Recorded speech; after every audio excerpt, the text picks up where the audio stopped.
Hi, welcome to the podcast. Our podcast, Barely Even Friends. I'm joined by Sin Cara and Variola. Hi there, comrades. You should check out our Discord. It's linked in the description. And then, yeah, you can talk to us and be on the podcast, I guess. So today's topic is Yemen and the war that's been going on there since 2012, 2014, something like that, right? I thought the topic was Iran. Yeah, since 2014. 2014. But no, we're going to talk about Ukraine because half of these people are white here or something like that. Give or take. It's about protecting Europe and the white peoples. Based. All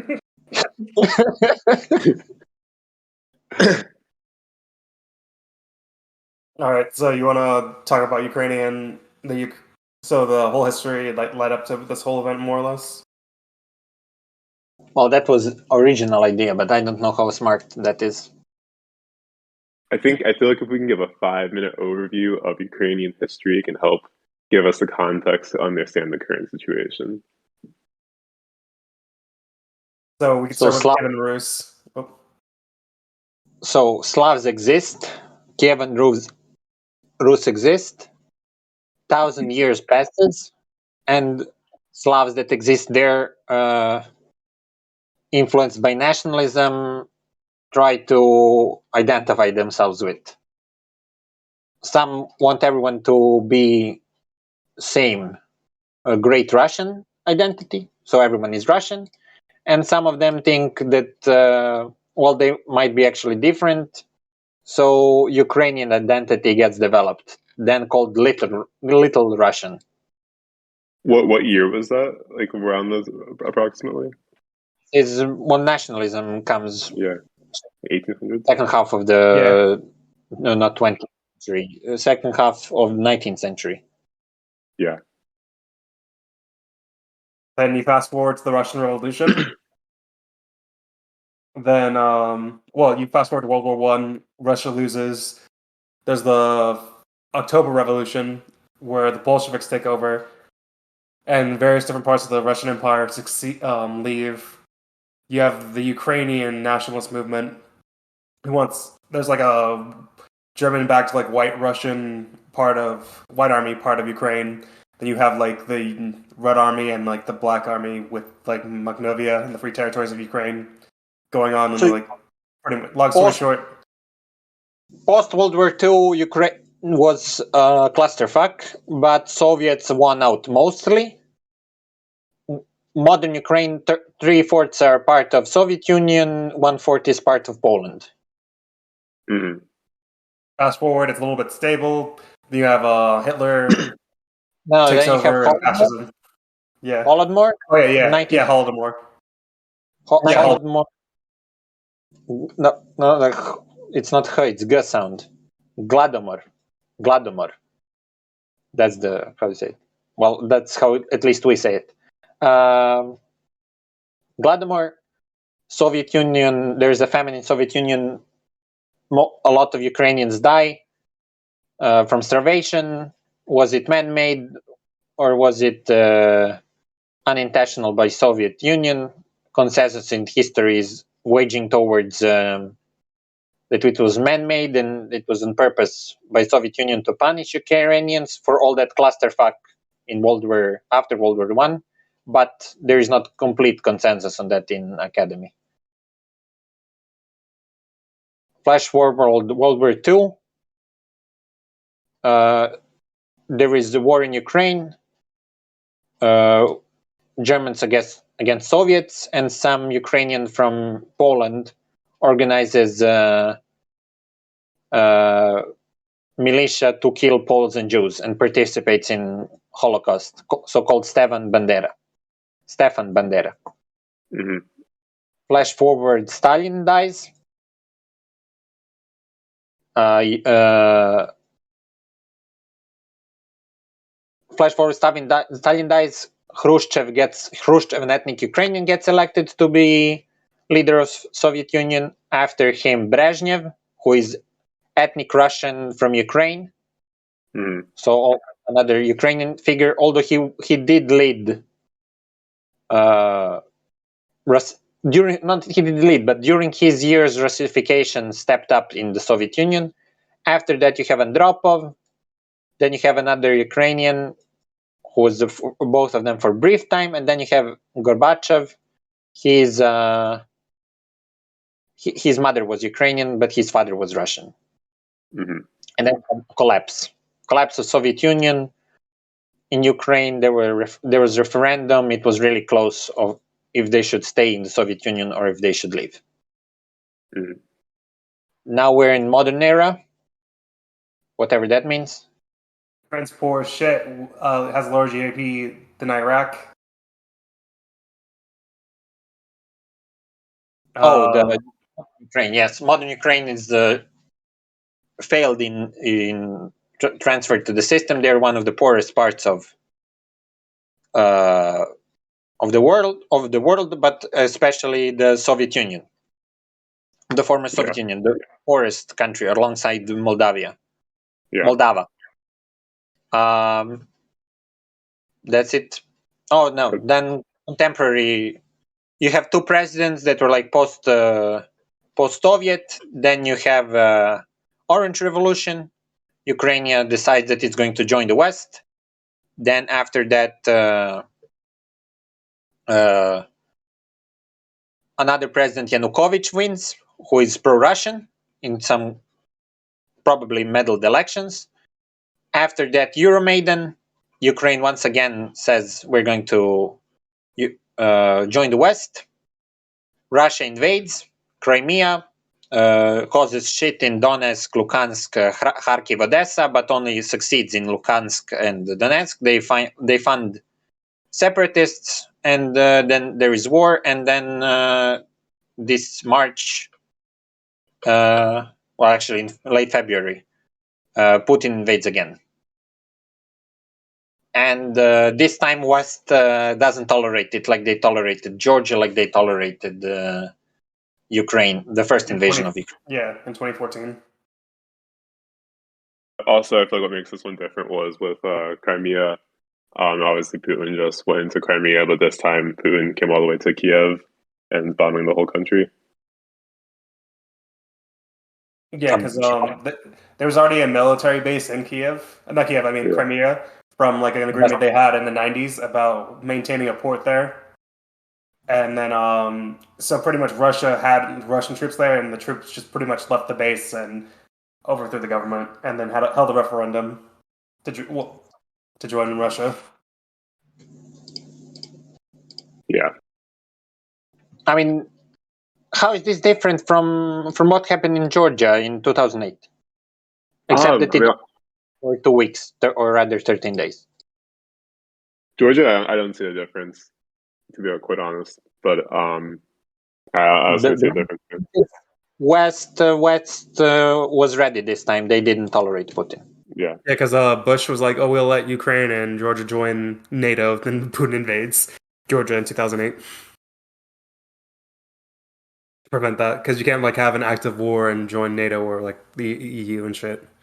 Yeah, wasn't the Georgia situation kind of similar where you had like the South Ossetia or whatever, which was like predominantly a Russian population within Georgia, and there is like ethnic tension, and then there's something with like the Georgian forces going into South Ossetia, which was Georgian territory, but Russian minorities, and Russia invades all of Georgia following that. Yeah. There are no Russian minorities in Georgia. They're Abkhazis. They're their own thing. Yeah. They're actually Iranian, ethnic and linguistically Iranian, but they're Orthodox Christians. Okay, yeah. And South Ossetians, they're Iranians, but they live in North Ossetia, that is in Russia. Yeah, so they relate more to like the Orthodox Christian Church in Russia. No, they just want to speak Russian instead of Georgian as their second language. Oh, that's okay, their thing. I see. But I feel like it does kind of mirror the current situation where you have Donetsk and I can't pronounce these words too, but Luhansk in southeastern Ukraine. with the Russian-speaking majorities, the ethnic tensions, and then Russia invades all of Ukraine. Yeah, pretty much. And it's pretty unclear what Putin actually wants from Ukraine.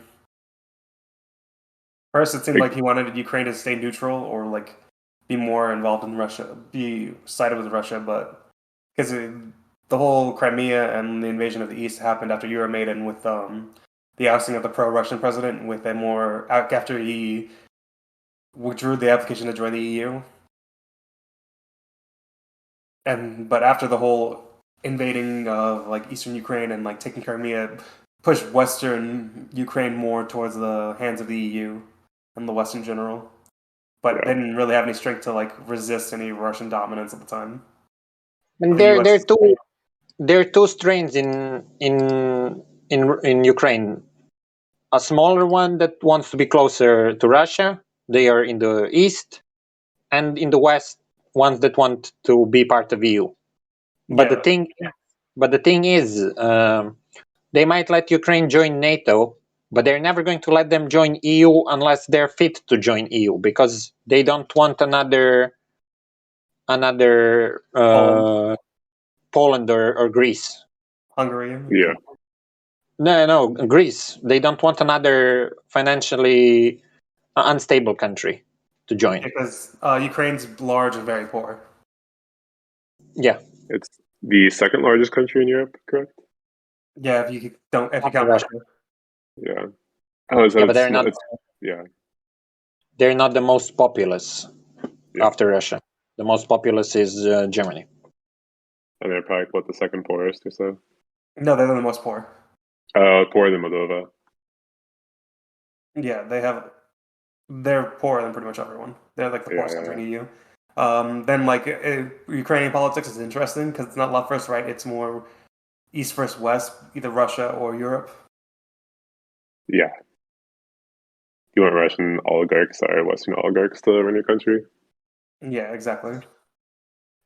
Then after Euromaidan, they banned a bunch of communist symbols and did a lot of decommunization, as Putin was calling it, like as well. Yeah. Well, actually, literally. Yep. Yeah, because they banned the Communist Party, like communist symbols. But like in Ukraine itself, was the best part of the time to be alive in Ukraine was during the communist era, post-Stalin, and after the famines were over. At the same time, they've also been erecting Stefan Bandera statues, and the Nazi Party or the Azov Battalion like holds a significant cultural force. We didn't say it, but we should say it immediately. Like Russia invading Georgia, Ukraine, whatever, that is like they're the bad guys here. That is clear violation of international law. It fucks over civilians. It's horrible. Like Russia is in the first and foremost. Like, should the West be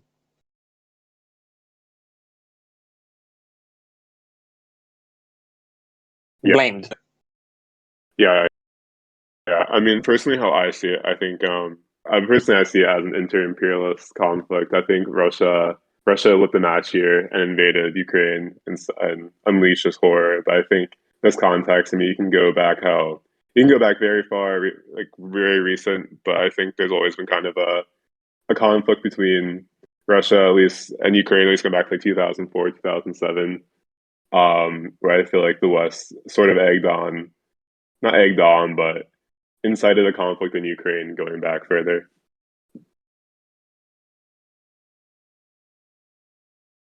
Yeah, because Ukraine is sort of has an interesting geopolitics. Ukraine has like always been the place Russia's been invaded through, so that's why they're very afraid of it joining NATO.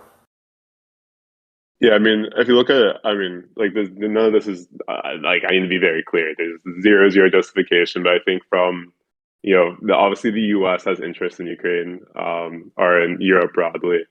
I think the U.S. interest here is to isolate Russia away from the European market, but from the Russian point of view, obviously Ukraine is very key to their strategic interests in Europe, as well as that was like how like Ukraine is the key land area for invasion into Russia. NATO historically was an anti-Russian alliance or anti-Soviet alliance.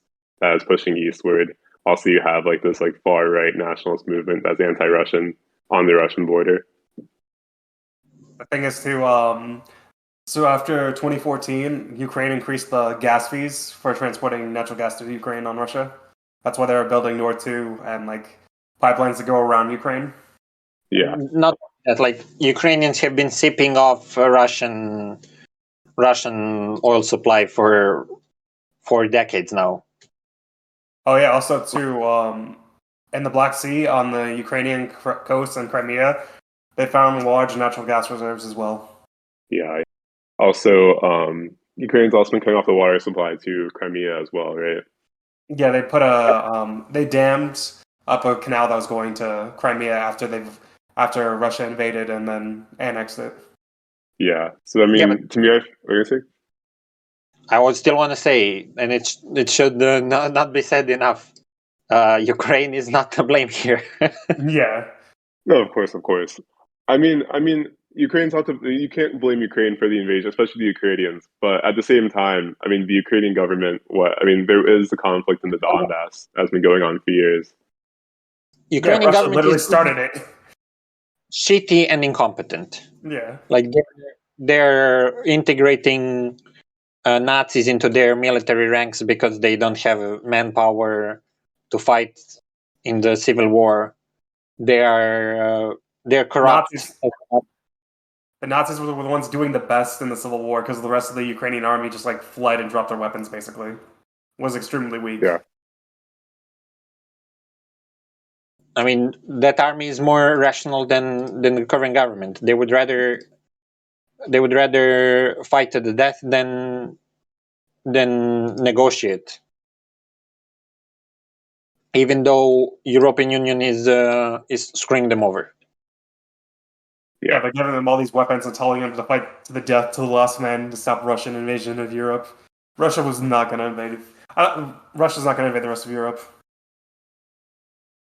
No, I don't believe so either. I definitely feel like I mean, who knows? I can't get in Putin's mind. Maybe he is just invading just to invade. But I think the three key reasons are, you have the civil war in Ukraine with ethnic Russians on the Russian border. You have the NATO issue and Russia wanting to keep Ukraine militarily neutral against Ukrainian sovereignty, and also you have the resource issue of natural gas around Crimea and the water supply coming to Crimea. I think Putin may want a land bridge that goes to Crimea as well. I think we're probably trying to think. Everyone's trying to figure out what Putin's thinking, and I think Putin just doesn't give a shit anymore.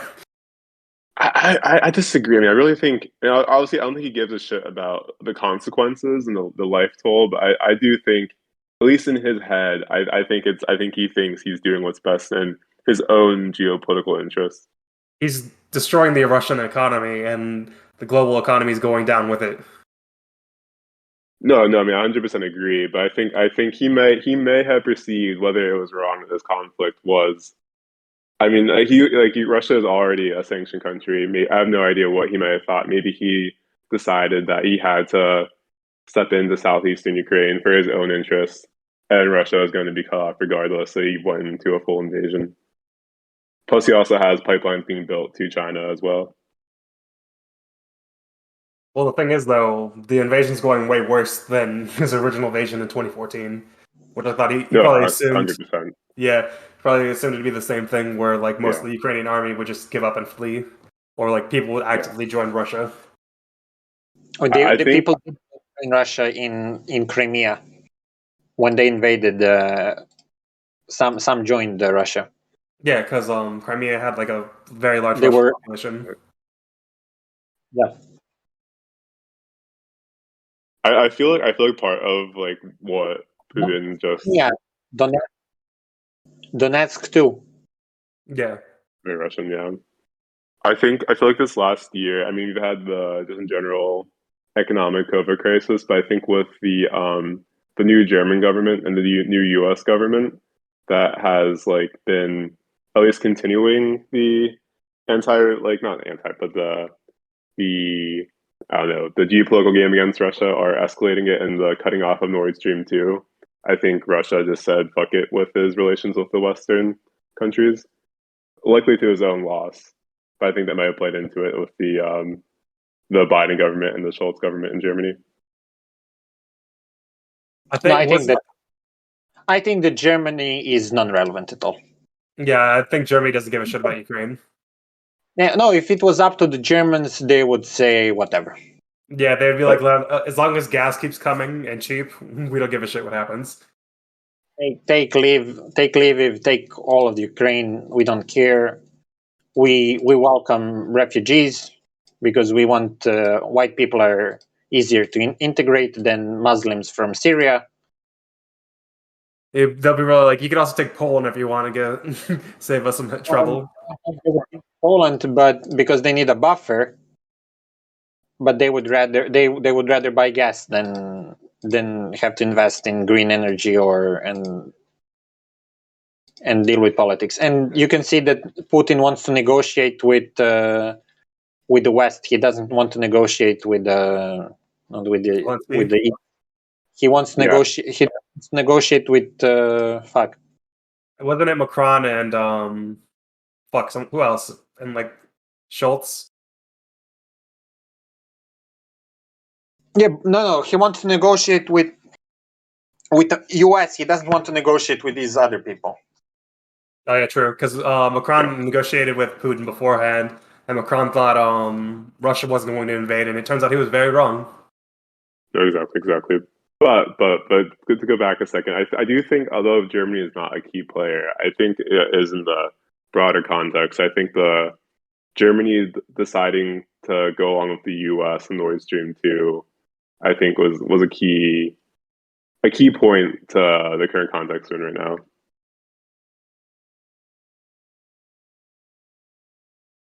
I think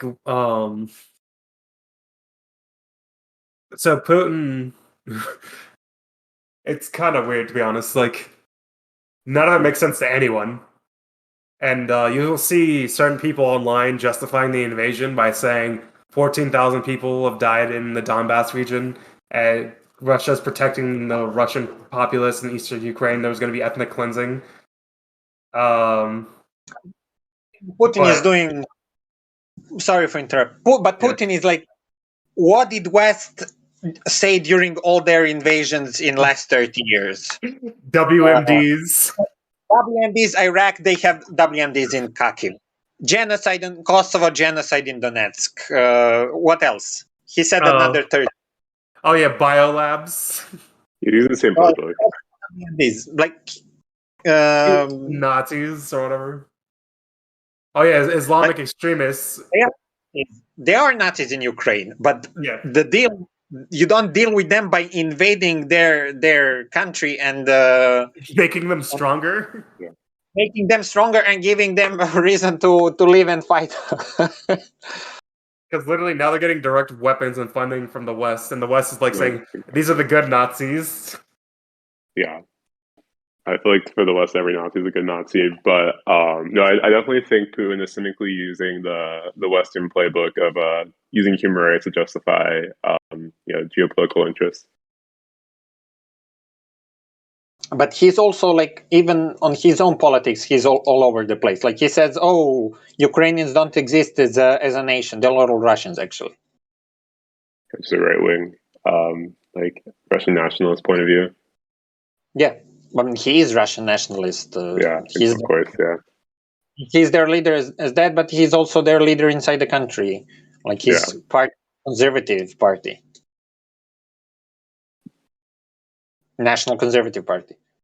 Exactly, yeah. Russia integrates better, but that's another thing that's interesting. Like 20 years ago, he was shelling Grozny, fucking over Chechens, yeah. And now they're fighting alongside him. They're fighting for him. Yeah, fighting for him or alongside him in Ukraine. What was the thing Naudi was saying about the Chechens, though? There's Chechens on both sides, right? Yeah. There's some, about Chechens. But Chechens fighting with Putin, they're much more numerous, and they're giving him support. And they're 'cause killing off. They're battle And hardened, and they have they have experience fighting in cities and siege techniques. Yeah. I mean, those people that fought that was 20 years ago. I don't think a lot of Chechens are there. Yeah. Are those same people, like those guys would now be, if they were in their 20s, 30s, now they would be in their 50s. I don't think people in their 50s are on the front in Ukraine. Yeah, true. Yeah. But that just says that in his mind he can integrate these Ukrainians. Like if Chechens, whose whole modern identity has been fighting with Russians, like they fought Russians when they were the Empire, they fought Russians. Like they've been fighting Russians for a long time. Exactly. There's also bringing in Syrians from Assad. Help fight too as well. Yeah, and Central Africans. But I think he's definitely Putin in his head. He definitely thinks that Ukraine is, every way, at least the east. But I think even his wording, it seems the whole country is Russian to him. Yeah, it basically belongs to Russia. Imperial Russian nationalism. All East Slavs and all Orthodox Slavs in general are Russian pro. Like that was Imperial Russia had that. They wanted to protect all Orthodox Slavs. Yeah, because they see themselves as the successor of the Eastern Roman Empire, the Byzantines. No. Like you have in 19th century, you have Pan-Slavism. All Slavs should live in one country, and then Putin is taking that up, basically. Yeah, but whatever. No, I see. What's really disappointing to me is I definitely think before this there was I really do think, maybe I'm being naive, but there was a diplomatic route out of this. And I still think there is. I think as time goes on, it becomes harder and harder because, I mean, realistically, I think the only solution is Ukraine would need to be a neutral nation. But now, as Ukraine obviously has just been invaded by Russia, it's like almost impossible to convince Ukrainians that they should stay neutral and demilitarized. There's only one way to end the conflict, and that's them by talking, and then exactly. writing on something. And that's why they've been having talks for like a couple weeks now, and not really gone anywhere. Whatever happens, it will end. Like even if they fight for 20 years, they're going to at the end have to sit down and talk. Exactly. Like are they going to conquer the last village? There needs to be a peace treaty. So that's because I'm sure those Nazis will become an insurgency later. Yeah. And that's the talk in Europe here. They're saying how Ukrainians are going to fight from the bush like partisans in World War II. But Ukraine is very flat. I mean, they have some forests, but that's not the way to live. Like they're just going to antagonize the population even more. Yeah.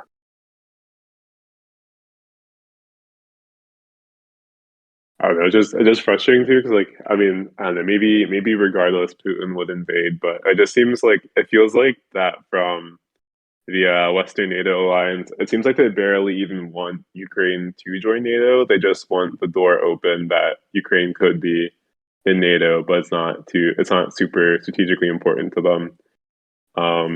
Also, it would be ideal if the Minsk II agreements could be upheld too in southeastern Ukraine. Despite the historical record, today NATO wouldn't let in a country that openly integrated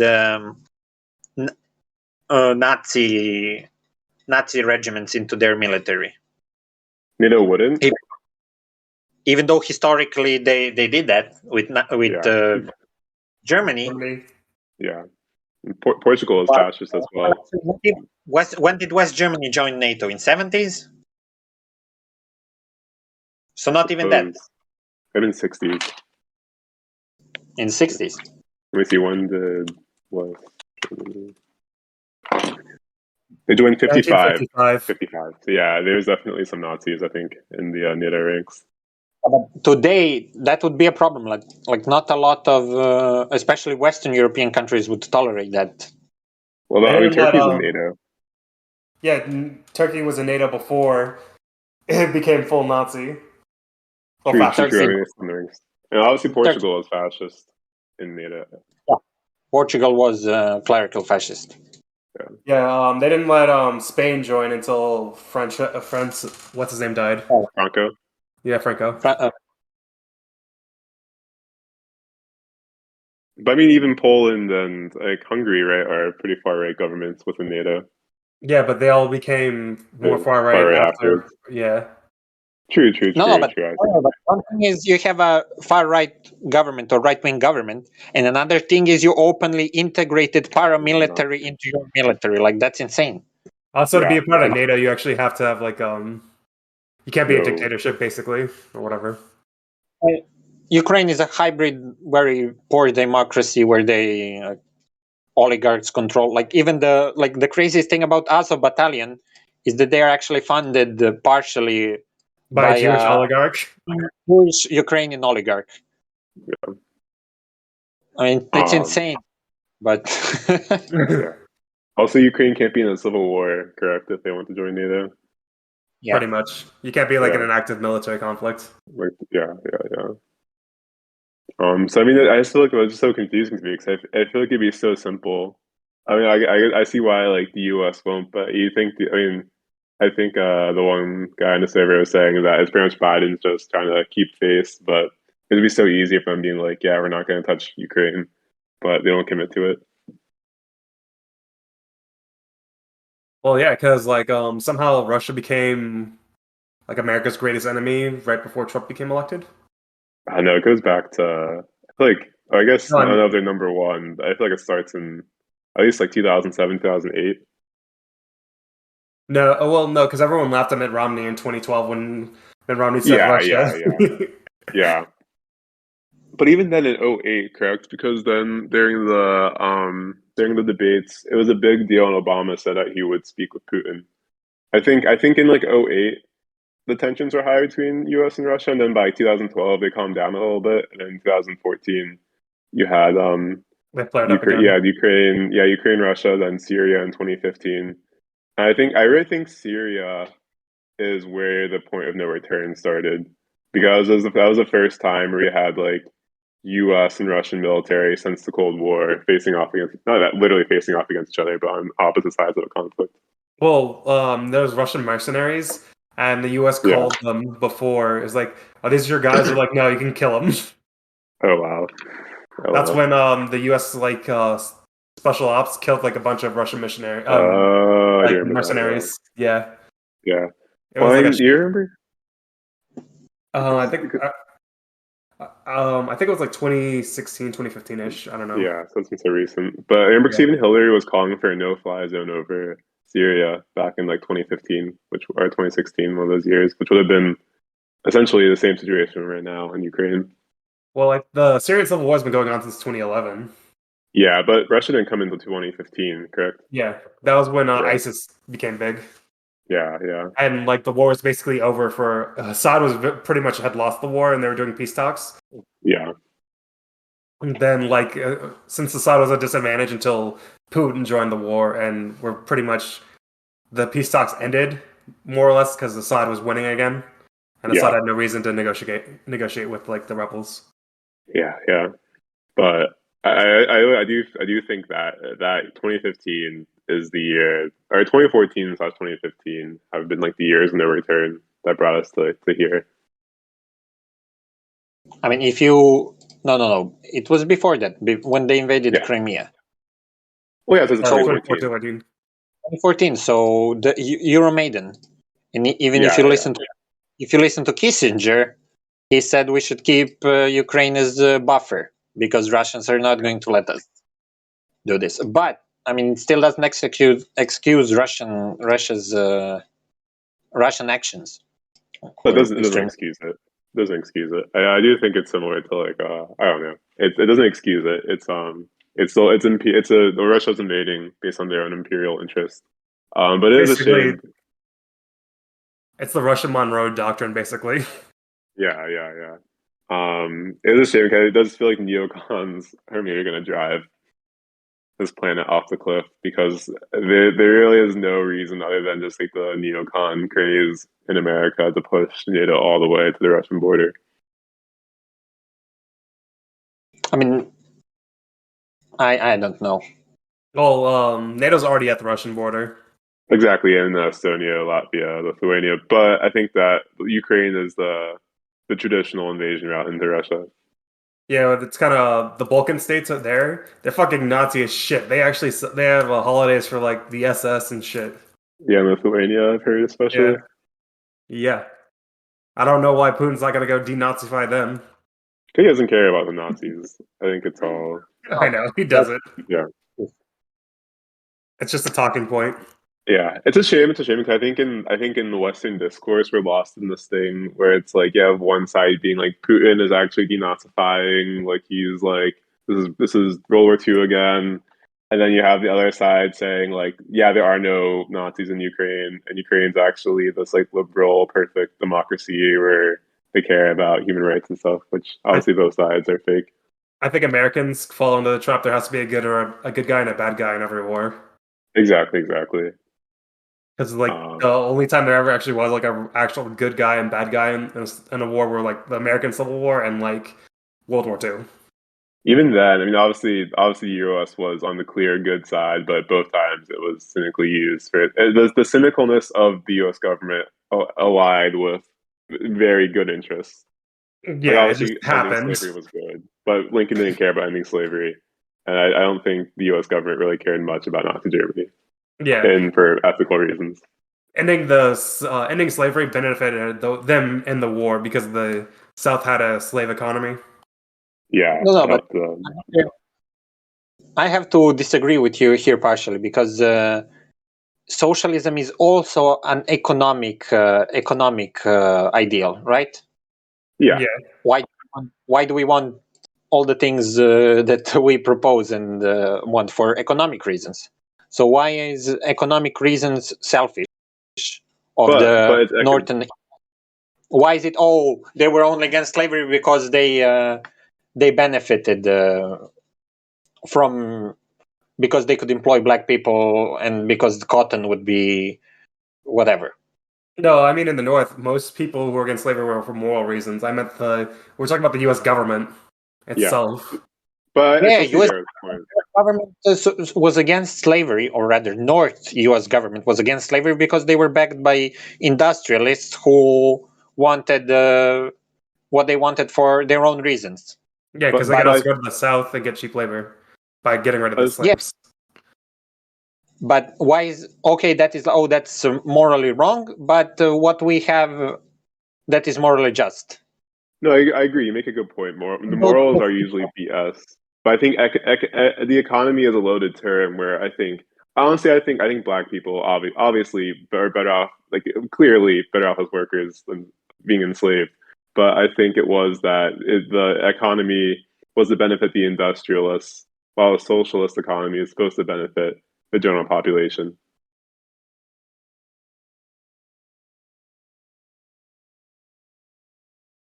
All I'm saying is, if the Soviet Union was still around and they were invading in Ukraine, I would support them. But that's not what's happening right now. Well, hopefully Ukraine would still be part of the Soviet Union. Exactly. Hopefully. No, I meant like if it was the Russian Civil War when Ukraine tried to leave. Yeah. But a lot of leftists, especially in the West, they think that it is Soviet Union invading the. Yeah, I know, it's fucking. Oh my god, it's so dumb. I've met so many people tell me that Russia's communist and Putin's communist because they're authoritarian. They have to explain what communism is. They have to explain what socialism is. Yeah, like every person I talk to. Okay. Some randoms, whatever. Randoms are randoms, but you have fucking people that are self-professed socialists that advocate that. Oh my god, I hate those people too. I mean, U.S. socialism in the U.S. I don't know. I mean, pretty much it's really people who are social democrats probably even to like obviously to the right of even like Corbyn in England consider themselves like socialists in the US. Pretty much if you want universal health care or even just some form of it, you're called a socialist in the US. You get called a commie for being left of Biden. Yeah. There you go. The commie Fiora Biden. Yes. That's Biden why now. people ask me what, whenever I talk to anyone, I'm like, I'm a communist, and people don't know what communism is. They thought I can go on an authoritarian government. I'm like, that's not what it is. And I spent 20 minutes explaining, and then they're like, oh, I want communism now too. Yeah. I mean, just talking to my grandmother, for example, she thinks Canada is socialist. Where Americans are at. This is the failure of the socialists of the 19th and 20th centuries in America. No, for real, for real. They really fucked up. No, this is the McCarthyism, second and first Red Scare. 100%, but that ended in what, the 50s, 60s. I think the U.S. leftists to some extent they fucked up in the latter half of the 20th century.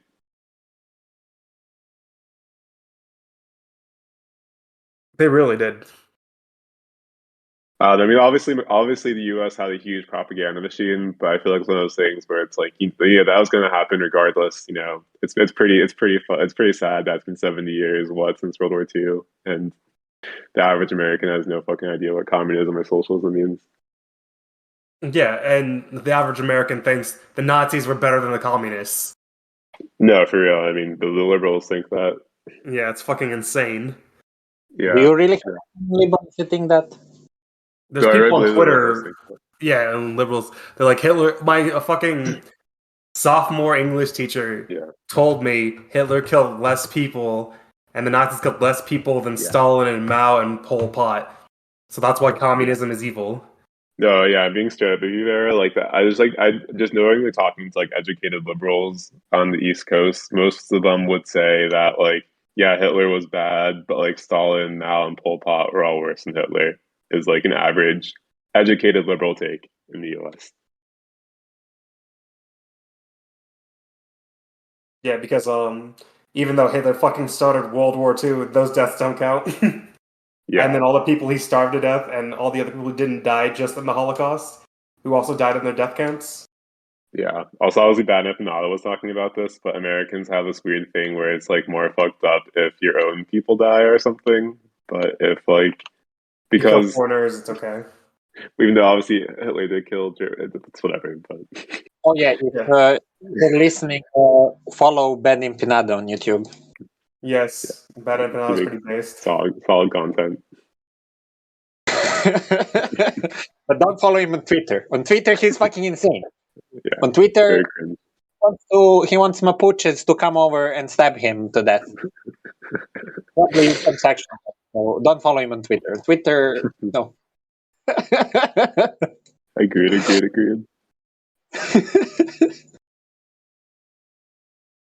there anything else you want to add to this? No, poor Ukrainians. Their government sucks on so many levels. Doomsday cult. Oh, I didn't speak about Doomsday cult Zelensky. Oh, there's no war but the class war. The only people who are suffering are the workers and the average Ukrainian and Russians. And through all of this, And Ukrainians. Yeah, that's a good thing. So there is a sort of proto-leftist proverb in Serbo-Croatian that says rich people give the state gives cannons, rich people give cattle, and poor people give sons when the war starts. When the war is over, state gets the cannon back, rich people get the cattle back, and the poor get graves. The poor get graves instead of their son. Exactly. And some congresswoman actually signed, which reminded me that it exists even. So that's interesting. Yeah. All I was going to add too is going along with the no war but class war is not only obviously Ukrainians are chiefly the victims of this war. The Russian working class also being starved through sanctions, but even the whole global south is actually being deeply affected by this war, which does give this war some prominence because obviously you have countries like Egypt where 86% of the grain comes from Ukraine and Russia, and rapidly rising oil prices will have disastrous effects on most global south economies this coming year. Well, not even just that. The whole fertilizer thing, like Yeah. Russia's the largest exporter of fertilizer. Then the third largest exporter of fertilizer in the Netherlands can't even afford to make fertilizer because of high natural gas prices. Yep. And even though obviously Venezuela and Iran might be getting sanctions lifted, so the US can get oil. Russia is still a key economic ally to countries like the DPRK or Cuba that are still being choked off and will be or Zimbabwe as well, and will be continue to be choked off by sanctions. And who knows what the effects of this will be down the line. It's probably going to have major consequences for the global economy and everyone in general. I wouldn't be surprised if there's going to be several uprisings in various different countries because of high grain prices. Yeah, but people will forget to say, "Oh, it is because of the grain price." The same way we forget to say that Syrian war is actually because of the severe droughts that preceded the war. Yeah. So, the Arab Spring actually started, I think, for literally the rise in grain prices. There was severe bad harvest. Bad harvest, and then they got fired. Yeah. So I think the consequences. To cite Lenin, grain is the currency of currencies. Yep. And to cite Marx, to support every revolution. Yep. And switch to rice. Switch to rice. You still need fertilizer for rice. Healthier for you. Oh yeah, so everyone should go vegan because meat's gonna go up because all the extra. So the vast majority of the grain produced goes to feeding farm animals. If the prices for grain goes up, meat's gonna go up as well. Meat has been up for quite some time now, at least in Europe. It's gonna be even higher. Yeah, of course. Yeah. Well, signing off. All right, thank you. Have a great day. Good Like, luck, comrades. Check us out on Discord. We will say horrible things about white people. All the time. Yes. What's up, Jakob? All right, bye. Adios.